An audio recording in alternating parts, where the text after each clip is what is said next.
João capítulo 4, versículo 52. João 4, 52. Então inquiriu deles a que hora em que o menino havia melhorado. E eles lhe disseram: ontem, às hora 7ª, a febre o deixou. Diga comigo, ontem. Só um pouquinho. Para você entender assim, a questão das horas na Bíblia, começa a hora zero, a hora 1, é 6 horas da manhã.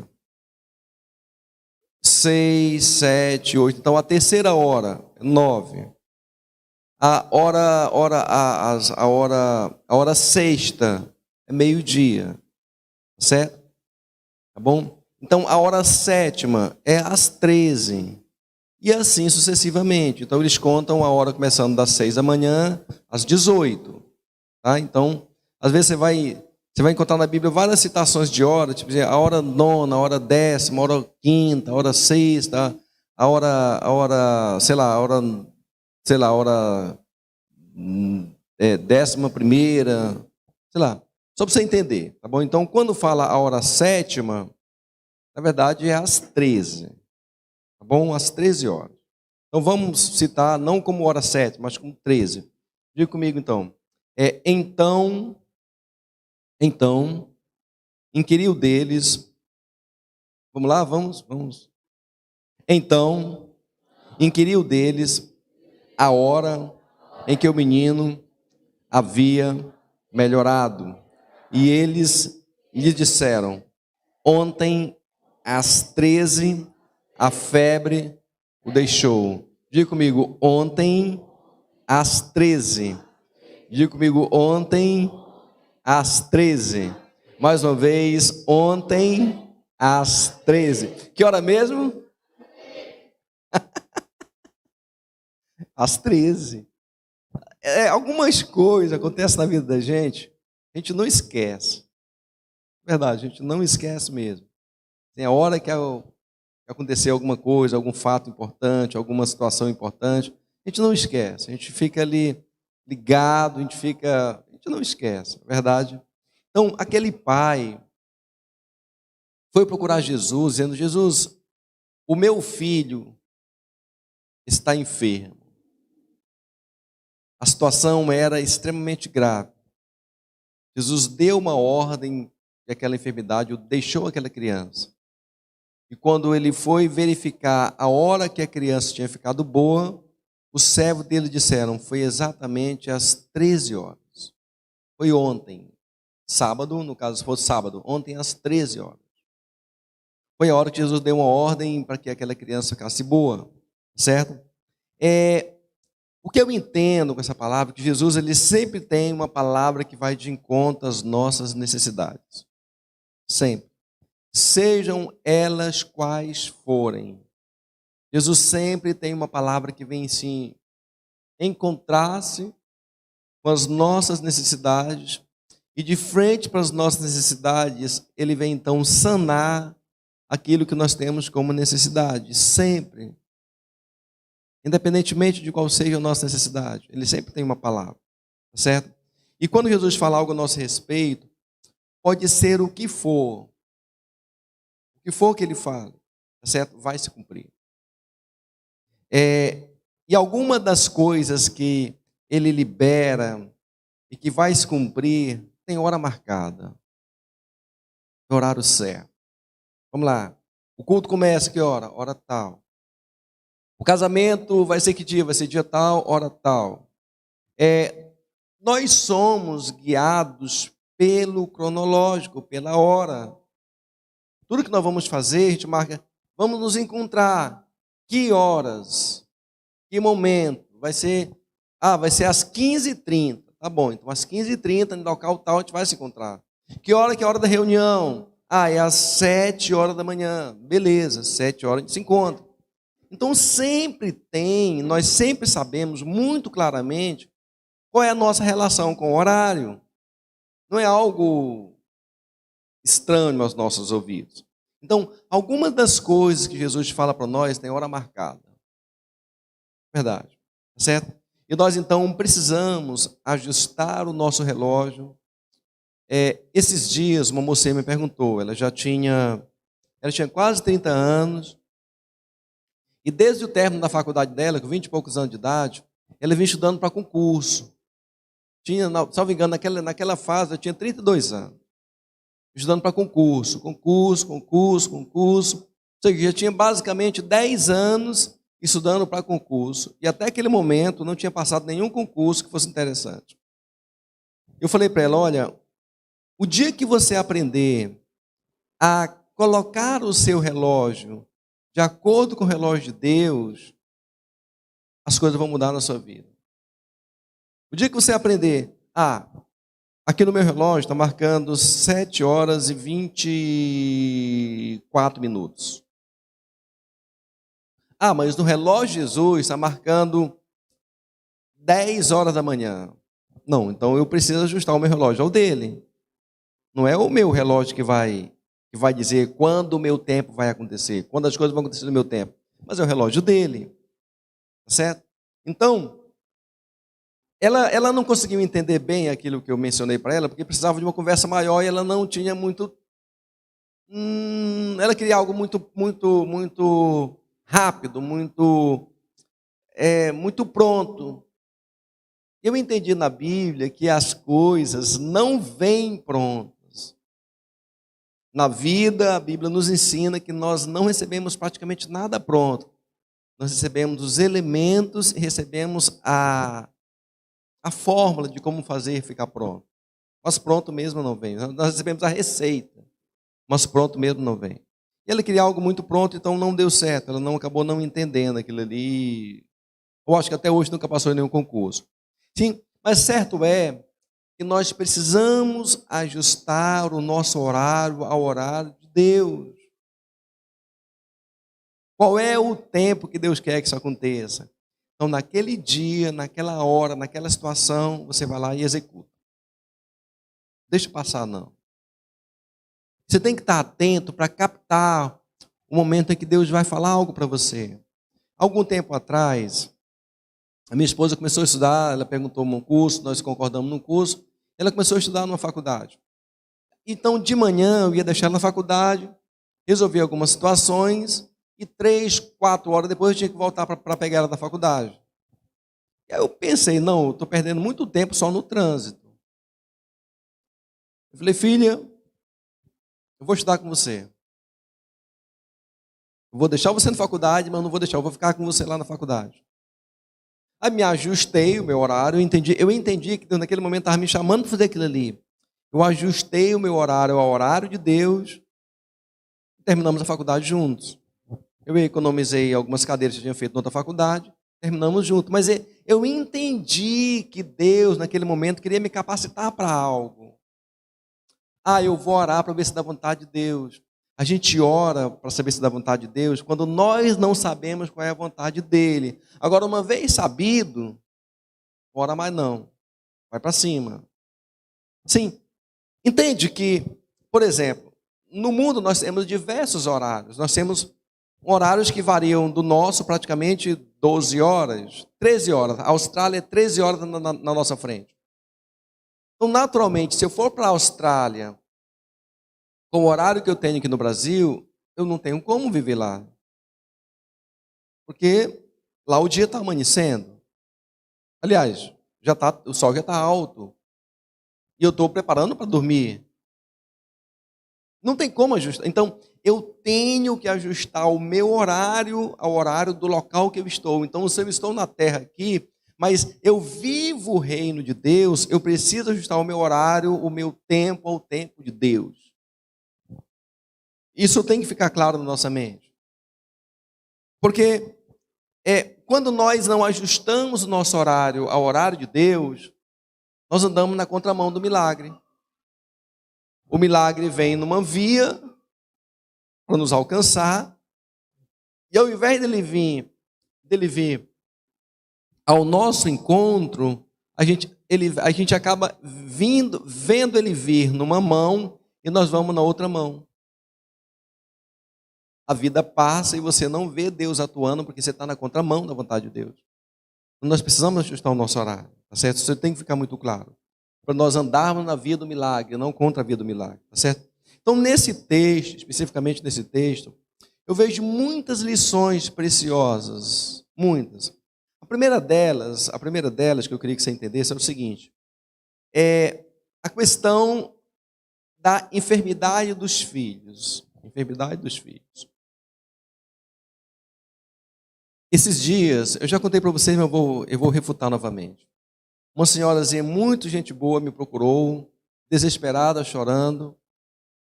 Eu sempre a via muito alegre, mas nesse dia ela estava os olhos cheios de lágrimas, entristecida. Eu fui dar atenção a ela, conversando. Ela falou: pastor. Aí relatou uma história dela com o filho dela. E aquilo me cortou o coração. Ela disse: pastor, por pouco ele não me matou, mas eu me vi completamente sem noção de onde eu estava. Eu apaguei, meu cérebro apagou. Eu me vi andando no local sem saber especificamente onde eu estava. Passado um tempo, eu estava perdida. Passado um tempo, ele percebeu que eu estava transtornada. Falou: mãe, eu vou lhe dar uma carona para casa, mãe. Estava perdida, mãe. Ou seja, os lares, eles podem ser locais de enfermidades, locais de adoecimento. O lar, ele pode ser um ambiente de cura, mas ele também pode ser um ambiente de enfermidade, de adoecimento. Esse lar dessa irmã, por exemplo, foi um lar de adoecimento. O filho dela era um filho doente. Fez aquilo com ela porque era adoecido. E o que nos faz construir ou não um lar de saúde ou de adoecimento para os filhos não é o ter ou não ter algum bem. Não. Há muito tempo a gente está precisando comprar uma coisa lá em casa, né, Mimi? A gente está orando juntos. Mas isso não nos torna menos felizes, mais felizes. Não, só simplesmente vai melhorar. Então não é ter ou não ter algum bem. Não é morar ou não morar em determinado lugar. Mas é a falta do diálogo e da compreensão que existe entre os membros da família. Quando não existe diálogo, quando não existe compreensão, quando não existe reciprocidade de ouvir, na verdade, aquele ambiente começa a ser um ambiente adoecedor. Por quê? Se nós tivermos uma fratura, seja ela qual for, uma fratura com algum membro, na cabeça mesmo, uma fratura não, uma pequena lesão, e aquele... Por favor, meu filho, me ajude, por favor. E então, se aquele ambiente, aquele local onde bateu, estourar para fora, é um galo. Você coloca um gelo, coloca alguma coisa e resolve. Mas coloca outro celular, então. Mas se estourar para dentro, aí é um problema. Uma hemorragia, um derrame, um vaso que rompeu, é um problema. Uma senhora, colega nossa, sofreu um acidente de carro. E ela acordou do acidente, estava bem, teoricamente bem, ajudou a socorrer o marido dela que não estava bem, algumas pessoas no carro que não estavam bem. Ela olhou, a princípio não tinha sentido algum dolorido, mas não tinha nada. A princípio estava bem. Quando ela socorreu as pessoas ali, que pegou algum socorro, na sequência, ela desmaiou e apagou e morreu pelos hematomas que foram internos. Então, quando um lar não há compreensão, não há diálogo, ao invés das raivas explodirem para fora, elas explodem para dentro. E quando explode para dentro é um problema. O lar pode ser um lugar de adoecimento muito grande. E outra coisa assim que é importante também, por exemplo, meu pai era um homem muito grosseiro. O meu avô era mais grosseiro que meu pai. O meu bis, então, era uma casca de madeira. Eu fico olhando, analisando assim.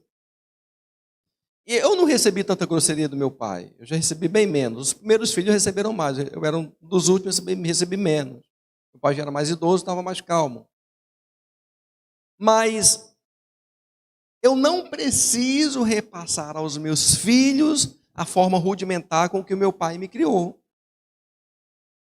Não preciso. Esse dia eu estava conversando com uma pessoa, ele dizendo, olha, meu pai era um homem muito grosseiro, muito ruim.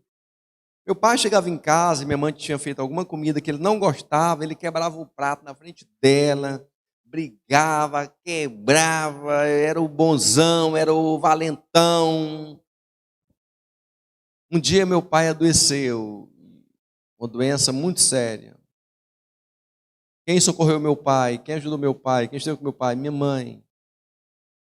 E nós, filhos, as pessoas que meu pai mais maltratou na vida foram aqueles que estiveram com ele no momento mais difícil.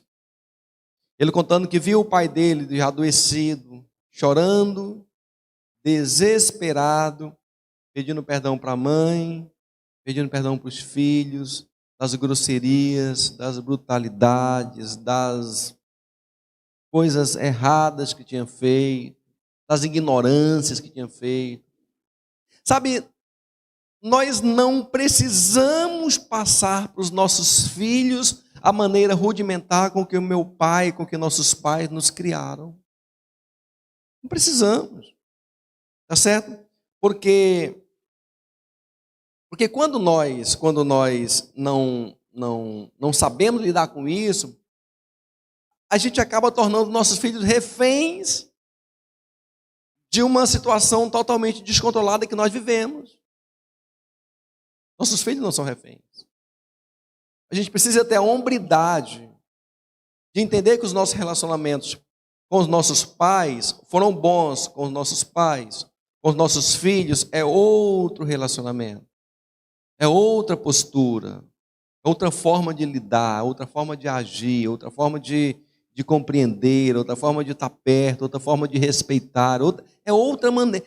Nós precisamos fazer essa evolução, porque os nossos filhos não estão preparados para serem reféns da rudimentalidade que nós tivemos dos nossos pais. Isso é muito ruim, porque quando nós fazemos isso, nós estamos dizendo que nós não sabemos lidar com a paternidade que cura, mas uma paternidade que adoece, que causa medo. É claro que no decorrer da criação de filhos, foi preciso eu agir com dureza com relação aos meus filhos. Muita dureza às vezes, por causa deles. Mas todas as vezes que eu precisava corrigi-los com mais dureza. Eu corrigi meu filho e minha filha por alguma situação, e na sequência entrava no quarto, chorava, desesperado. Aí voltava novamente lá para ele, pedia perdão para ele, ajudava. Eu não conseguia fazer meus filhos ficar com medo de mim. A coisa que eu mais tinha medo, que eu mais tinha receio, é que meus filhos tivessem medo de mim. Respeito sim, medo jamais. Entendeu? Então, sentido e direção aos filhos são elementos que os filhos não vão encontrar no mundo. Não vão encontrar em qualquer lugar. Sentido e direção, né, Mimi? Pai, estou terminando a faculdade. Pai, como é que eu faço na célula? Isso, e quando o filho faz isso, ele diz, meu filho é um desorientado. Não, meu filho não é um desorientado. Desorientado não é uma pessoa que não quer direção, não quer orientação. Quando um filho pergunta alguma coisa para um pai, está querendo usar da experiência que o pai tem para evitar que ela perca aquele tempo que ela perderia se não tivesse um pai ao seu lado. Isso não é... Então, sentido e direção, os filhos devem encontrar onde? Nos pais. E devem investir tempo em Deus. Eu já falei, vou repetir outras vezes. Meus filhos estão entrando na idade de casar. Os três. Os três. Quando meus filhos for casar, pense num homem orado. Então já vai vir ungido de tanta oração. Quando meu filho for casar, pense na mulher que eu tenho orado por ela, que já vai vir santificada, andando aqui, flutuando. É sério, porque isso tem consumido o meu coração, e eu sei que o casamento vai ser assim, todo mundo flutuando, de tanto santo que vai ser, tanta oração. Sim, porque é algo que tem me consumido por dentro, e que tem... Porque eu sei que uma decisão errada vai custar-lhes o ministério, vai custar-lhes a felicidade, vai custar-lhes uma projeção financeira, vai custar tudo. Por isso que eu tenho orado por isso. Entendeu? Eu tenho orado muito. Então, assim, é algo que nós precisamos ouvir de Deus para chegar nos filhos e minha filha, meu filho, não entra nessa não, meu filho. Não entra não. Mas eu vou entrar porque eu sou desobediente. Quebra a desobediência dele. É melhor você ficar brigado com ele ali por alguns dias por causa da desobediência dele, até quebrar, do que deixar entrar numa situação totalmente embaraçosa e amanhã você ter que criar netos sem filhos. Não queria isso para a sua vida. Quem tem que criar filhos são os pais. Avô tem que fazer mimo, né? Criar filho não. Já passou da nossa época, né? Tem que pegar para fazer bobagem com os filhos, né? Para criar filho não. Se não tiver essa direção, os filhos vão vir adoecidos, certo? Pais ausentes, pais irresponsáveis, pais grosseiros, rudes, surdos, cegos, transmite aos seus filhos o mesmo gene que os fez dessa maneira. Se eles continuarem sendo ausentes, irresponsáveis, grosseiros, rudes, surdos, cegos, naturalmente, se eles continuarem assim, esse gene maligno vai acabar sendo transferido para os filhos. Daí a pouco o filho se torna ausente, se torna irresponsável, se torna grosseiro, se torna rude, se torna surdo, se torna cego. Por quê? Porque foi aquilo que ele recebeu do pai. Aquilo que ele herdou do pai. Numa questão biológica, nossos filhos, eles herdam algo de nós. Se você perceber os meus 3 filhos, todos eles têm algum traço meu. Todos eles. A cabeça da Mimi parece que tiraram a cópia da minha e colocaram para ela. E melhoraram. Todos eles têm um traço muito forte, meu e da mãe. Então, biologicamente, eles não têm como fugir. Nasci, pareço meu pai, quero agora loiro de olhos azuis. Opa, não tem como. Entendeu? Biologicamente, eles não têm como fugir disso. Agora, eles não precisam herdar as nossas falhas rudimentares. Nós precisamos ter consciência que nós evoluímos e que nós não precisamos transferir aos filhos esses rudimentos. Mas que nós, uma vez evoluindo, nós vamos passar para ele uma forma diferenciada de viver. Senão o lar se torna um lugar adoecido, lugar de intrigas, de contendas, de desavenças, de muito sofrimento, certo? O lar ele pode ser um lugar de adoecimento mental, por exemplo, quando a pressão dos pais nos filhos por resultados se torna demais. Você pode ver os jovens hoje, os que conseguem alguma coisa porque estudam muito, eles não têm base. Não foi investido tempo construindo base neles. Não tem base. Não tem referência familiar. Então, quando nós inculcamos nos filhos essa pressão, o resultado, não. Eu não sou o modelo, eu sou um exemplo. Quando minha filha mais velha terminou o ensino médio, minha filha passou 1 ano e meio viajando, estudando lá em Israel. Quando o Gessé terminou o ensino médio, passou um ano viajando, tocando uma banda aí, um ano viajando o Brasil todinho. Olha, Mimi não, Mimi já quis entrar direto, mas já está pensando agora dar um intervalo e passar mais um ano lá em Israel. E a pressão por resultado, eu não estou nem aí com o resultado. Eu não meço o resultado deles pelos que eles conquistam financeiramente, de verdade, eu não meço. Não meço de verdade. O resultado maior que nós temos, o resultado de amor e respeito nós temos uns pelos outros. E as demais coisas, Deus acrescenta muito mais do que a gente possa imaginar. Deus é quem muda, Deus... Olha, duas posições na Bíblia que me deixaram muito intrigadas. Uma delas foi dada por João quando se referiu a Jesus. João falou, dos céus, o homem não tem nada na terra se do céu não for liberado. A outra foi dada por Jesus quando falou com Pilatos. Você está aonde está hoje porque o meu Pai quer. Se meu Pai não quisesse, você não estaria... Todo o poder que você tem foi te dado por meu Pai.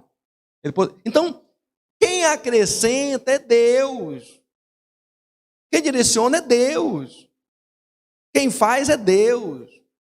Então, eu prezo muito mais essa questão sem essa pressão, sem essa obsessão maluca, do que um negócio... Tem que ser o primeiro. Eu nunca exigi dos meus filhos que fosse o primeiro da turma. Nunca exigi. Eu não sou modelo, sou um exemplo. Nunca exigi. Agora, tem o outro lado também. Que faz com que o lar seja um local de adoecimento. É quando nós não impomos limitadores. Ou delimitadores. O filho faz o que quer, a hora que quer, quando quer, do jeito que quer, da maneira que quer. Sabe, nós pais precisamos impor aos filhos os limites das ações. Os limites do risco. Os limites do perigo. Os limites do ir e não ir. Os limites do pode e não pode. Do faz e não. Os limites da santidade. Nós precisamos inculcar nos filhos esses delimitadores da vida. Filhos criados sem regras são adultos desregrados para a própria vida. E uma vez desregrados, são totalmente perdidos. Faltam o quê? De delimitadores. Mas onde perder esses delimitadores? Foi dado pelo Estado? O Estado não sabe dar. A delimitação do Estado, ela é física. O bom elemento do lado de cá, teoricamente solto. O mau elemento enclausurado. Mas isso não é um delimitador correto. Os delimitadores corretos, os filhos devem aprender onde? No lar. Em casa. Sabe, um terceiro item que faz com que os filhos sejam adoecidos em casa, com que o lar seja local de adoecimento, é quando o respeito e a honra deixam de ser primados em relação pais e filhos. Sabe, e a gente ensina sobre respeito e honra aos filhos quando eles são bebês, crianças. Quando eles vão crescendo, eles vão sabendo aquilo que é respeito e honra. Quando eles se tornam adultos, ou quando a gente já não pode mais domá-los pela força do braço, e sim apenas pela força da palavra, o respeito já foi colocado na relação. Todos os filhos que honram e respeitam seus pais, a vida para eles é pavimentada, não é carroçal. Pelo respeito e pela honra. Eu falo lá em casa, falei desde sempre. A Misa brigou com o Gessé, ela falou um palavrão para ele. Somos dois, vem cá. Fale agora, Mísia, 10 palavras de elogio para o Gessé. 10. Você falou uma. Você disse que ele era feio. Diga agora 10 palavras de elogio para ele. Vai. Ele é bonito. Ele é cheiroso. Ele é inteligente. 10. Faltam 7 ainda. Bora. Acabou. Meu irmão é maravilhoso. 10. Assim, claro que era didático. Só para dizer o seguinte. Eu não prime os defeitos dos outros. Prime as qualidades. Sabe, isso é um limite que existe. Não dá para a gente deixar com que seja um lar desrespeitoso. Lá em casa, se alguém falar um palavrão, para nós é assim, uma bomba que estourou dentro de casa. Todo mundo, epa, quem foi? Não, de jeito nenhum, vem cá, não fala não. Não é porque nós somos, porque a família do pastor é uma família religiosa. Não, não é porque é de religioso, não. Não é religiosidade. É respeito, é vida com Deus, tá certo? Então, quando os filhos deixam esse local de respeito e honra, na relação pais e filhos, e o respeito tem que ser do pai com o filho e do filho com o pai. Aí perdeu todo o sentido. E um quarto item, que é muito importante também, que eu faço com que o lar não seja um local de adoecimento, é quando os pais dizem o seguinte: pai, quer saber de uma coisa? Deixa para lá. Deixa para lá. Mas é o seu filho, é a sua filha. Se você não se importar com ela, quem vai se importar? Deixa para lá, deixa quebrar a cabeça. Não, deixa para lá não, vamos quebrar juntos. Vamos juntos, até o final. Não é deixar para lá, tá certo? Porque quando você deixa os seus filhos para lá, você está jogando ele à própria sorte. Ora, você era a única pessoa no mundo que seus filhos poderiam se ancorar em alto mar. Quando você diz, deixa para lá, quando você tirasse o local da âncora, não me dê a âncora, se vira agora.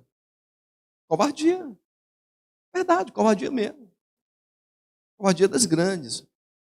E um quinto item que faz com que o lar seja adoecido também é quando os pais não ensinam aos filhos os valores do reino, tá certo? Lá fora, eu acho interessante, a Mimi nunca me viu pregar para ela, viu, Mimi? Mimi, eu vou pregar para você. Lá fora nós pregamos sermões. Em casa nós pregamos com proceder. Como exemplo. Sabe, eu posso não ser aquele pai que vem cá, menino, lê aqui um livro, lê aqui para mim ligeiro. E lê direito aí, menino, um capítulo da Bíblia todinho, vai. Agora faz uma oração de 10 minutos aí. Não, eu nunca fiz isso com os meus filhos. Nunca fiz. Eu não sou modelo, eu sou um exemplo. Nunca fiz com meus filhos.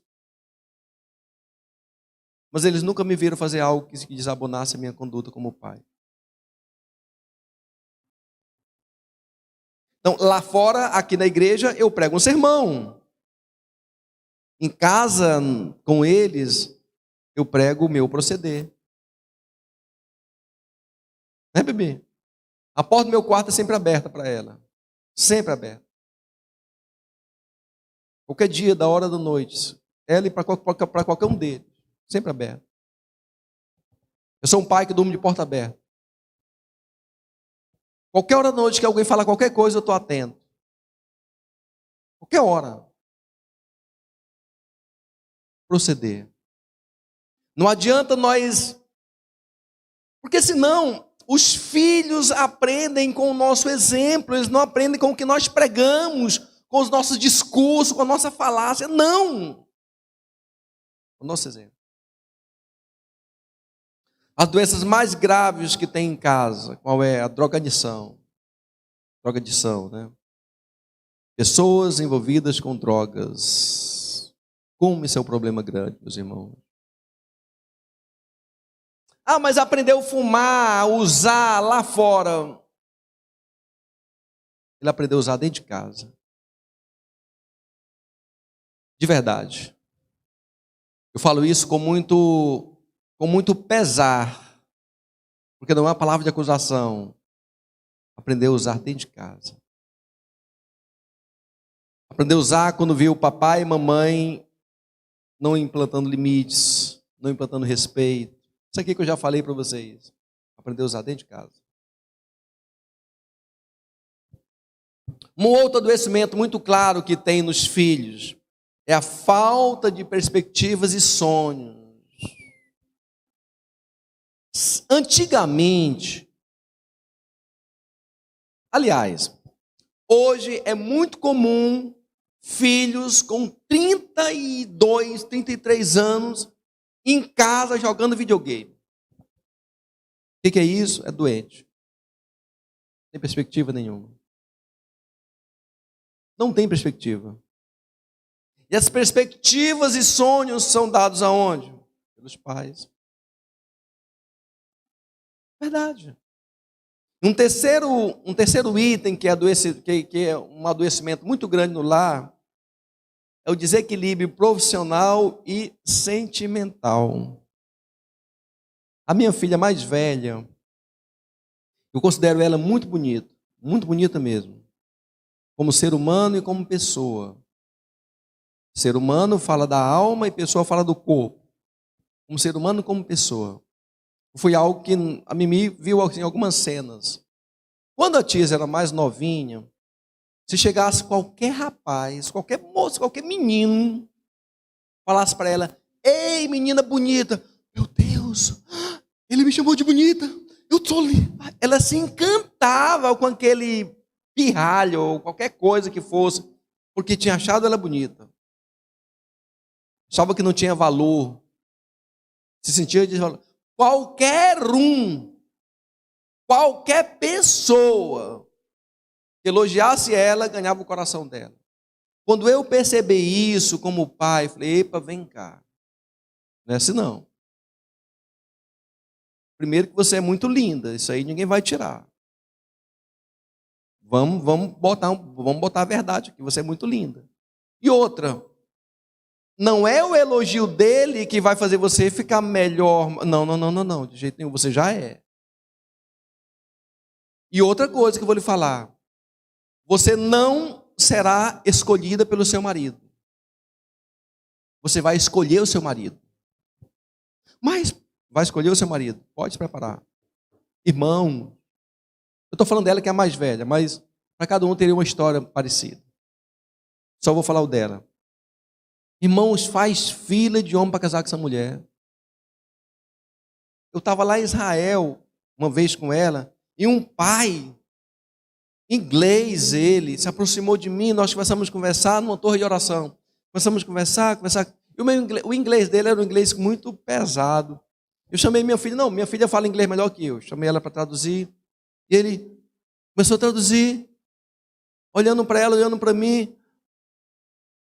Pastor, ele também era pastor. Pastor, encontrei a noiva do meu filho. Aonde? Essa, sua filha. Pastor, ele é pregador, ele é engenheiro, ele é isso, ele é aquilo, ele é isso. O menino era um santo. Pastor, irmão, isso foi de tarde, de noite. Ele já tinha ligado lá da Inglaterra para ela, para o filho dela, conversar com ele e tudo. Esse homem ficou quase doido para levar ela para fazer direito lá na Inglaterra. Eu falei para ela: você vai escolher o seu marido. Isso começou a mudar na mente dela. Esse tempo mesmo, lá nessa época mesmo, tinha um alemão. Gente, pensa num rapaz bonito. De verdade. Um ser humano nobre. Bem informado, ele tinha 28 anos na época. Eu estava fazendo doutorado na área dele. Um rapaz equilibradíssimo. Morto de apaixonado por ela. Pai, não, minha filha, fique tranquila, você vai escolher. Bote a mãozinha no seu coração e diga, as meninas, principalmente as meninas, diga: eu vou escolher o meu esposo. Diga: eu não serei escolhida. Diga: eu vou escolher. Sabe, isso é algo que eu tive que mudar na mente dela, porque na cabeça dela, essa cura foi no lar. Foi em casa, foi no lar. E com relação à cura profissional, o que vai fazer? Irmãos, de verdade, a Tisa, ela prestou vestibular para medicina uma vez. Uma vez. Jessé prestou vestibular todos foi uma vez só. Eu vejo gente prestando vestibular para medicina 2, 3, 4, 5 anos estudando para passar no vestibular de medicina, não passa. Meu filho, eu falo isso não mas porque foi um lar de cura. Uma vez. Chegou, aplicou, já está formando agora. Um lar de cura. Então, a primeira coisa que eu queria que você entendesse é que aquele homem tinha um filho enfermo. A Bíblia não fala qual era a enfermidade dele, mas qualquer que seja a enfermidade que nossos filhos possam vir a adquirir, grande parte delas é desenvolvida dentro de casa. Amém? Você entendeu isso? Sim ou não? Diga amém. Segunda lição.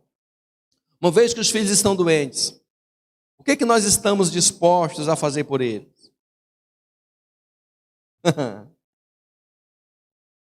Sabe, essa disposição vem principalmente da compreensão de saber quem é Deus. Porque se eu conheço quem cura, aquele homem era um oficial romano. Ele era importante. Ele não era um chefe do exército. Ele era um oficial. Ele era alguém da aristocracia romana. Ele era auxiliar do rei. Ele era um homem de importância.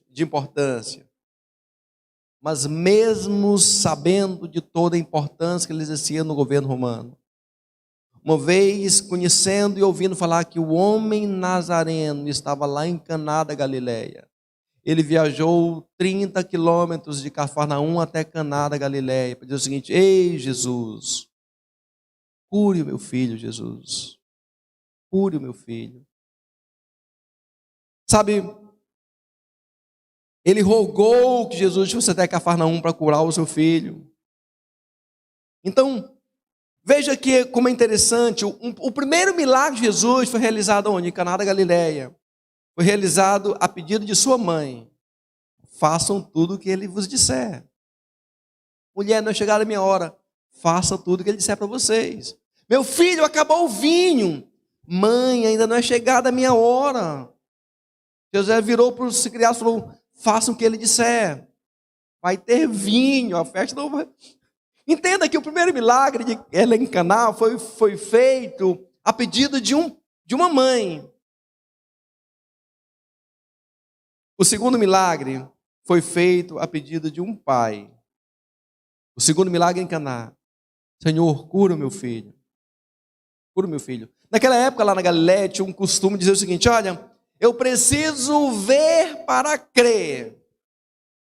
Aquele homem, quando chegou a Jesus falou: olha, e ele falou: olha, vamos até Cafarnaum. Jesus falou o seguinte: vai, porque o teu filho já está curado. Sabe, Jesus quebrou com aquela narrativa de que tinha que ver para crer. Ele simplesmente liberou uma palavra, o homem creu no coração.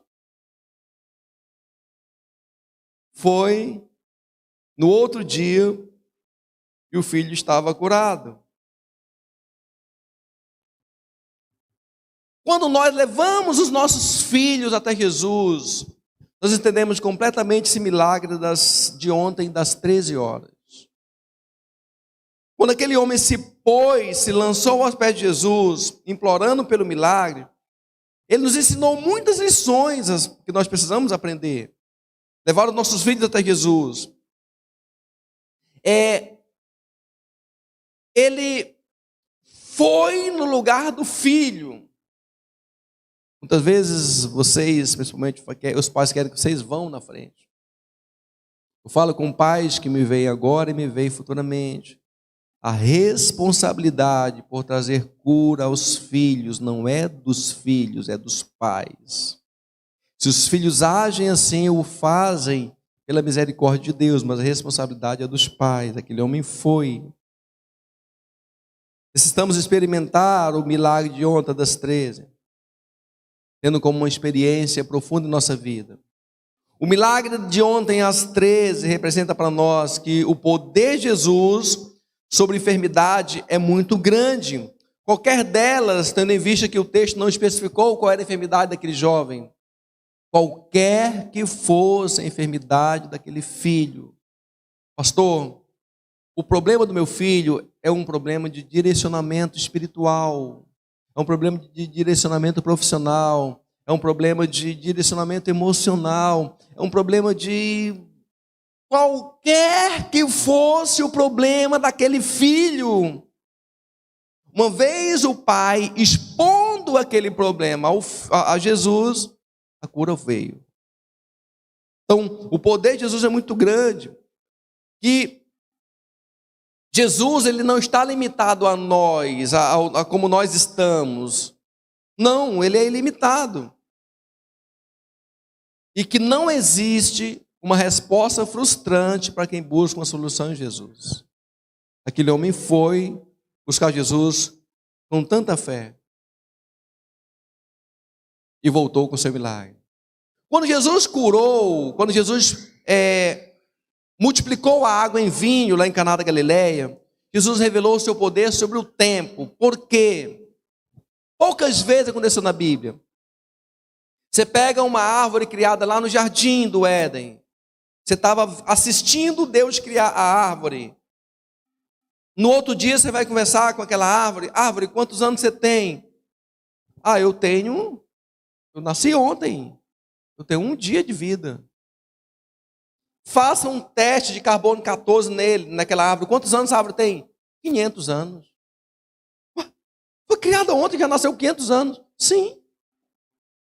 Deus mexeu no tempo. A outra vez que Deus mexeu no tempo foi quando o Senhor chamou ali Arão e expôs a vara de Arão. E da noite para o dia a vara de Arão floresceu e deu amêndoas. Quanto tempo demoraria? Pelo menos uns 6 meses. Se fosse grande. Para plantar aquela amendoeira, ela floresceu uns 3 anos. A de Arão foi da noite para o dia. A terceira vez que Deus mexeu no tempo, tiveram outros, mas só que eu estou citando, foi quando Jesus transformou água em vinho. Quanto tempo demorava para fermentar aquele vinho, até que se tornasse um bom vinho? Bastou uns 3 anos. Quanto tempo demorou para que aquela água transformada em vinho fosse o melhor vinho? Sei lá, uns 20 minutos. Então, quando Jesus operou o milagre lá em Cafarnaum, lá em Caná, no casamento, revelou o seu poder sobre o tempo, certo? E quando ele relatou o milagre do jovem, agora do pai com o filho, revelou o seu poder sobre o espaço. Jesus não está limitado ao tempo e nem ao espaço.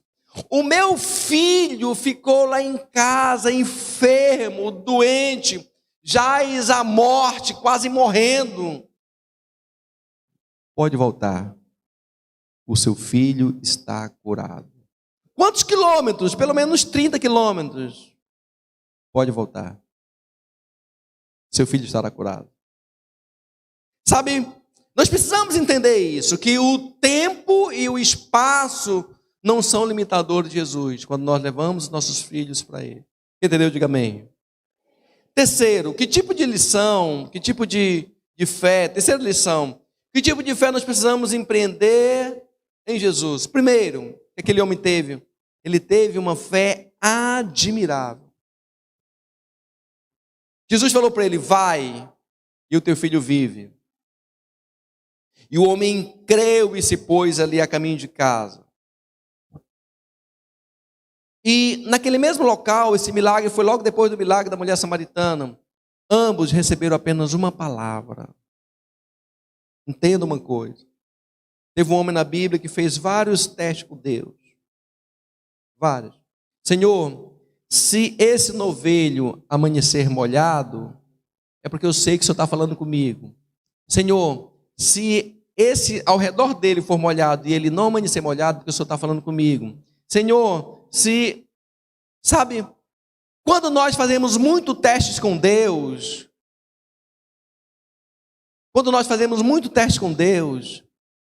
significa que nós não cremos no que Ele está fazendo conosco, falando conosco. E quando nós não cremos no que Ele está falando conosco, nós estamos correndo o sério risco de não pegarmos o nosso tempo ao tempo de Deus. Aquele homem teve uma fé admirável, ele creu. A mulher samaritana teve uma fé admirável, ela creu. Segunda fé que aquele homem demonstrou foi uma fé que coexiste em tempo de crise. Ele estava prestes a perder o seu filho, desesperado. Não restava outro recurso para ele, a não ser procurar Jesus. Quando nós procuramos Jesus em época de crise, isso não é feio, isso é louvável. Porque tem gente que é tão orgulhoso, mas tão orgulhoso, que o negócio pode estar fervendo para ele, ele não se porta. Então, nós precisamos saber que tem épocas da crise mesmo que a nossa fé precisa ser mais forte. Ora, teve uma época que Jesus estava passando uma luta tremenda no jardim, e a Bíblia diz que quanto maior era a agonia de Jesus, mais ele intensificava em oração. Qual era o antídoto para vencer a agonia? Oração. A agonia foi tanta que ele verteu lágrimas, suor em sangue. Se ele não tivesse orado, ele tinha morrido ali mesmo. A Bíblia fala que os anjos vieram e o confortaram. Tamanha era a agonia. Nós precisamos orar até que o local estremeça, como foi lá em Atos. A Bíblia fala que eles oraram, Atos capítulo 4, que o chão tremeu e eles souberam que Deus estava falando com ele. Nós precisamos ter uma vida diferente. Assim como foi com Estevão, que a Bíblia diz que quando estava apedrejando Estevão, ele dava glórias a Deus. Eles olhavam para Estevão, quando Estevão estava ministrando, e eles viam Estevão como o rosto de um anjo. Não era mais de um ser humano. A terceira fé que ele teve foi uma fé confiante. Ele creu na palavra e teve paz no coração, foi capaz de adiar sua viagem para o outro dia. Ele creu. O menino está doente. Jesus já me falou. A situação está desesperadora. Jesus me falou. Vai mudar. Vai ser transformado. A situação está... Ele creu de maneira confiante. E uma outra fé que ele teve foi uma fé confirmada. De fato, o menino havia sido completamente estabelecido. A cura ocorrera no mesmo instante. Veja que confirmou. Muitas vezes nós queremos tanto uma fé confirmada, só que não nos lançamos numa fé confiante, não nos lançamos numa fé coexistente, não nos lançamos numa fé admirável, não nos lançamos em nada. Então, ontem às 13 horas nos ensina o quê? Nos alerta que o exercício da paternidade é necessário em todos os momentos. Foi o Pai quem procurou Jesus. Não devemos repassar isso. Nos ensina que quem deseja uma transformação em sua vida não se limita ao tempo, ao espaço e nem mesmo à posição social. Ah, mas eu sou do governo. Faz um ofício para mim, secretária. Mande lá para Caná da Galileia, diga para ele que amanhã ele vem aqui, que eu quero ter uma audiência com ele aqui no meu gabinete. Vai lá. Jesus, recebeu aqui uma carta convite de um oficial romano pedindo para o senhor ir lá em Cafarnaum. Jesus tinha ido? Não. De maneira nenhuma. Herodes tinha muita vontade de se encontrar com Jesus. Quando que foi se encontrar com Jesus? No dia da crucificação. Em nenhum momento, Herodes, sabe, quem deseja uma transformação se lança. O milagre das 13 horas, de ontem às 13, nos adverte que sem nós, nossos filhos estão à beira da morte. Quem poderia salvar aquele filho? Jesus, orando, Deus revelou a ele. Eu sinto que lá em Cafarnaum tem uma criança morrendo agora. Meu Deus, envia o teu anjo lá em Cafarnaum para curar. Foi assim? Não.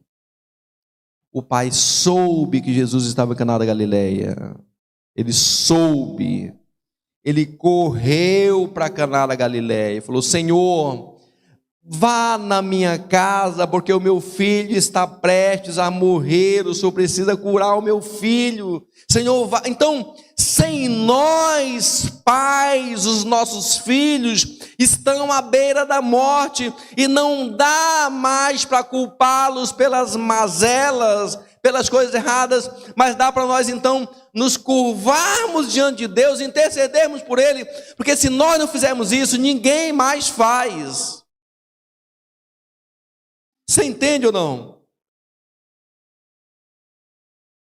O milagre das 13 horas nos capacita a romper qualquer obstáculo, qualquer obstáculo. Uma vez encontraram com a mãe, olharam para a mãe, a pele toda marcada, toda cheia de cicatrizes. E meu Deus, que mulher feia, a pele toda cheia de cicatrizes. Como é que você adquiriu essas cicatrizes? Ele falou, um dia, o meu filho pequeno, estava no zoológico com ele. Ele caiu no local onde tinham crocodilos. Vocês estão vendo as marcas do crocodilo em mim, mas a minha filha foi salva. Se nós não nos lançarmos, os pais não nos lançarmos em prol dos nossos filhos, não vencermos qualquer obstáculo, não tivermos as marcas em nós seremos pais fajutos. O milagre das 13 horas, de ontem às 13 horas, nos habilita a compreensão de que Jesus tem milagres imediatos, quando o coração de pais e filhos estão alinhados no mesmo propósito, alinhados ali, pais e filhos. Imaginemos nós, aquele filho, suponhamos nós, pai, eu soube que tem um nazareno que opera milagres. Pai, vá até ele por mim, pai. Peço para ele vir e impor as mãos dele sobre a minha cabeça. Pai, vá lá, pai. No filme, o apóstolo Paulo até retrata o oficial romano também, com um problema semelhante a esse com a filha. Pai, vá lá e peça por mim. Quando o coração de pais e filhos estão alinhados no mesmo propósito, Deus opera qualquer milagre que for necessário, Deus opera. Então nós temos aqui que o milagre das 13h30, de ontem às 13 horas, nos alerta, nos ensina, nos adverte, nos capacita, nos habilita. 5 elementos essenciais para o ajuste do nosso relógio ao tempo de Deus. Vamos ficar em pé, vamos. Nós precisamos mais que nunca. Ontem às 13 horas, me ensina para mim que eu preciso estar alerta ao exercício da paternidade. Me ensina que quem deseja uma transformação não se limita ao tempo, ao espaço, na mesma posição social. O milagre das 13 horas me adverte sobre o cuidado que eu preciso ter com meus filhos. Me capacita a romper qualquer obstáculo. Me habilita a compreensão de que Jesus tem milagres imediatos para nós, quando nós alinhamos nosso coração dos filhos aos pais. Alerta, ensina, adverte, capacita e habilita. São elementos essenciais dos quais nós não podemos viver sem eles. João 4,46 diz o seguinte: então Jesus voltou mais uma vez a Caná da Galileia, onde transformaram água em vinho. Ali ouviu um oficial do rei, cujo filho estava doente, em Cafarnaum. Quando ele ouviu que Jesus havia chegado a Galileia, vindo da Judéia, dirigiu-se até ele e lhe implorou que descesse para curar o seu filho, que estava a ponto de morrer. Ele não pediu. Max, por favor, Max, você pode curar o meu filho? É um pedido que estou te pedindo, por favor. Você vai só orar por ele, né? Olha só a situação. Max, por favor, Max, cura o meu filho, meu filho, Max, eu estou te implorando. Não é diferente? Entendeu? É diferente. Às vezes nós temos tanto protocolo para chegar diante de Deus, assim. Deus soberano, Pai eterno, Pai da eternidade, meu Senhor. Gente, quem tem pressa não enfeita. Eu lembro quando meus filhos eram menores, que eu ia sair de casa, estou saindo, saí com a roupa no meio do corpo. Quem tem pressa não se enfeita, quem tem pressa se lança. Ele implorou que Jesus curasse o seu filho. Implorou. Às vezes nós queremos que Jesus faça alguma coisa. Se ele quiser, ele faz. A gente tem que implorar. Quem precisa somos nós. Quem tem necessidade somos nós. Jesus lhe disse: a menos que vejais os sinais e maravilhas nunca crereis. O oficial do rei disse a Jesus: Senhor, desce antes que meu filho morra. Senhor, por favor, Senhor Jesus Max, por favor. Eu pago a sua passagem, eu pago a passagem dos seus discípulos, eu contrato um cavalo novo, um camelo 0 quilômetro, eu contrato uma jumentada para ele levar. Vamos rápido, que o menino está morrendo. Lembra da mulher do fluxo de sangue? Ela gastou tudo que tinha com os médicos, tudo, Thalitinha. Faz a canção sobre ela, você é boa cantora. Ela gastou tudo que tinha. E um dia, Jesus andando. Gente, Jesus estava assim de costa. Ela chegou em Jesus e tocou, era num talite, né? Tocou na orla do talite, aqui simbolizando. Ela tocou aqui. A multidão estava assim, ó, batendo. Quando ela tocou em Jesus aqui,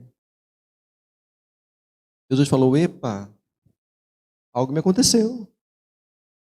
Alguém me tocou. Senhor, como é que você fala se alguém te tocou se todo mundo está te tocando? Não. Alguém me tocou de maneira diferenciada, porque eu senti que de mim saiu poder. Quando ele virou, olhou: Senhor, fui eu que te toquei, Senhor. Há 12 anos eu sofro dessa enfermidade, Senhor. Jesus olhou para ela. Tinha gastado tudo. Você está curada, minha filha? Por favor, vá. Levante-se, vá. Nós precisamos entender uma questão de urgência.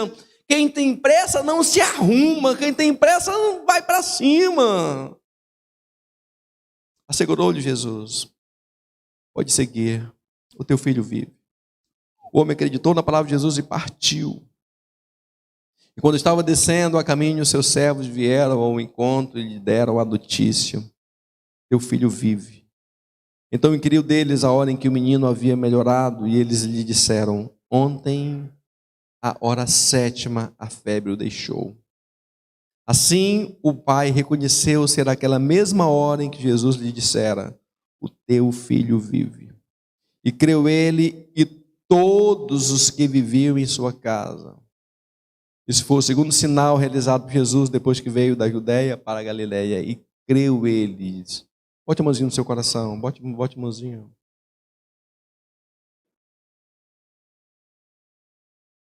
A chave da transformação. A chave do milagre foi liberado por Jesus. Vem cá, Jesus, vem. Vem cá. Oficial romano. A chave do milagre. Você agora arrumou o sol no final, ficou bom. Você está merecendo. A chave do milagre é: o teu filho vive. Ele andou quilômetros e tempos e mais tempos para ouvir essa frase: o teu filho vive. Vou fazer o seguinte. Você vai levar, peraí, Jesus, esse óleo aqui, para ele beber um pouco, né? Passa mais 7 dias nele, vai. Seria um milagre. Quando nós temos pressa, Jesus age com pressa. Não tinha mais tempo de chegar, ungir a criança para alguma coisa. Não dava tempo de Jesus chegar lá. Jesus simplesmente disse: vai, o teu filho vive. Bote a mãozinha no seu coração e diga: Senhor, o meu filho. Aí, eu queria que você trocasse filho por pai, por algum enfermo, Eu vou usar as pessoas enfermas. A palavra que Jesus disse foi: vai, o teu filho vive.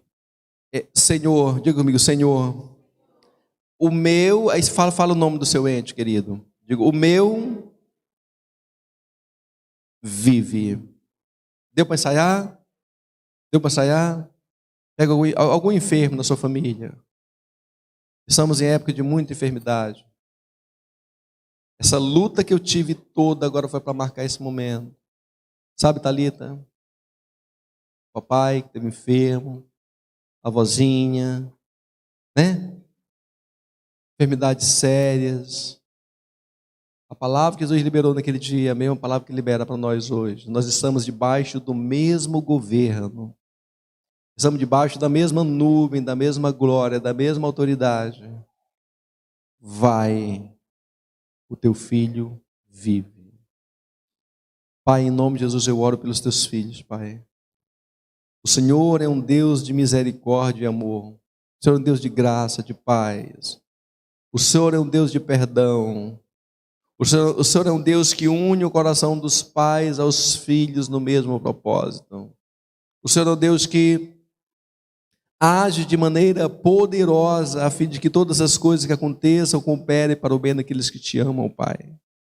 E nessa noite eu creio que assim como o Senhor falou para o filho daquele homem, o Senhor fala para os meus filhos, para Tisa, para o Jessé e para a Mísia, que não haverá morte sobre eles, não haverá destruição na vida deles, não haverá laço de morte na vida deles. Não haverá, meu Deus, nenhuma pestandade que vá assolar a vida dos meus filhos, mas eles crescerão e frutificarão. E eu verei os filhos dos meus filhos, a herança que o Senhor tem para mim, porque o meu filho vive, meu Pai. A minha filha vive, meu Deus. A minha outra filha vive, meu Deus. Os filhos dos teus filhos vivem, meu Pai. A tua igreja vive, meu Deus. Nós vivemos na palavra que o Senhor direcionou a nós.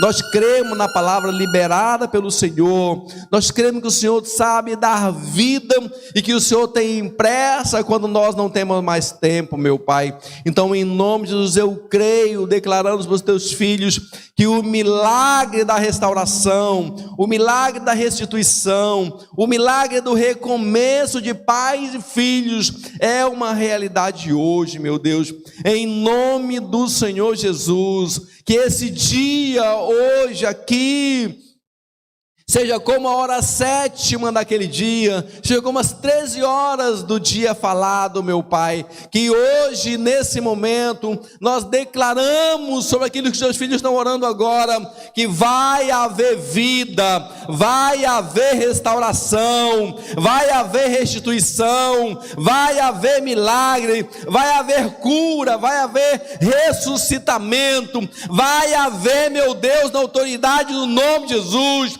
vai haver, meu Pai, o enlace novamente do coração de pais e filhos, meu Deus, para que o Senhor venha trazer cura sobre essa geração, meu Pai. Ó, meu Deus, na autoridade do teu nome nós declaramos que a vida, meu Pai, a vida no meio da tua igreja, a vida no meio do teu povo, meu Deus, e eu te louvo e te agradeço, meu Pai, em nome do Senhor Jesus. Diga amém, querido. Diga glória a Deus. Diga aleluias. Diga glória a Deus.